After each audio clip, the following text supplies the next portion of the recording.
Good morning নয়, কারোর সাথে দেখা হলে আগে সালাম দিতে হয়, তারপর মুসাফা করতে হয়। ইয়াগফিরুল্লাহু লানা ওয়া লাকুম। তো ভাইজান, টুপি পাঞ্জাবি এবং ব্যাগ নিয়ে কোথায় যান? মাদ্রাসায় যায় ভাই। কি বলেন, এই জামানায় কি কেউ মাদ্রাসায় পড়ে? ভাইজান, মাদ্রাসার নাম শুনে এমন বললেন কেন? তো কি বলবো, মাদ্রাসা আরবি ছাড়া আর কি শিখবা? বাংলা, ইংরেজি, অঙ্ক, বিজ্ঞান, ভূগোল এগুলো কি শিখতে পারবা? তাছাড়াও মাদ্রাসায় পড়ে কি তুমি কোনো চাকরি করতে পারবা? ভাইজান, আপনি মনে হয় জানেন না, আমাদের মাদ্রাসায় আরবি ছাড়া বাংলা, ইংরেজি, অঙ্ক, বিজ্ঞান, ভূগোল সবকিছুই শিক্ষা দেয়। আর আমাদের মাদ্রাসায় পড়ে অনেকেই এখন বড় চাকরি করছে। তাই নাকি? তোমার কাছে কিছু প্রশ্ন করি। আচ্ছা, বলো তো,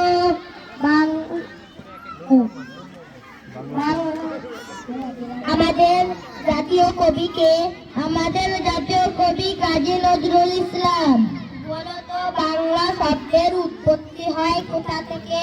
বাংলা শব্দের উৎপত্তি হয় বঙ্গ শব্দ থেকে। ও, এটা তো তোমার জানা ছিল, তাই পারলে। বলো তো, পৃথিবীর মহাদেশ কোনটি? বৃহত্তম মহাদেশ কোনটি? পৃথিবীর বৃহত্তম মহাদেশ এশিয়া মহাদেশ। বলো তো, বাংলার শেষ নবাব কে? বাংলার শেষ নবাব নবাব সিরাজউদ্দৌলা। বলো তো, আফগানিস্তানের রাজধানীর নাম কি? আফগানিস্তানের রাজধানীর নাম Kabul.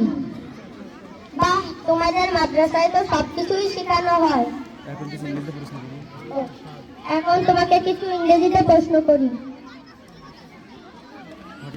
What is your name? My name is Mursalim. What class are you in? I am in class 3. What is the name of your madrasa? The name of my madrasa is Jamiriya Nuran Academy. বাহ, তোমার মাদ্রাসায় তো সবকিছুই শেখানো হয়। হ্যাঁ ভাই, আপনি বলুন তো, ওযুর ফরজ কয়টি? জানি না ভাই, ওযুর ফরজ 4টি। বলুন তো, গোসলের ফরজ কয়টি? জানি না ভাই, গোসলের ফরজ 3টি। বলুন তো, খানা খাওয়ার শুরুতে কোন দোয়া পড়তে হয়? জানি না ভাই, আমাদের স্কুলে তো এগুলো শেখানো হয় না। আসলে ভাই, আমাদের নবী সাল্লাল্লাহু আলাইহি ওয়াসাল্লাম বলেন, ইলমে দ্বীন শিক্ষা করা প্রত্যেক মুসলমানের উপর ফরজ। ভাইজান, আমি আমার ভুল বুঝতে পেরেছি। আমি কি তোমাদের মাদ্রাসায় ভর্তি হতে পারি? হ্যাঁ ভাই, চলো যাই।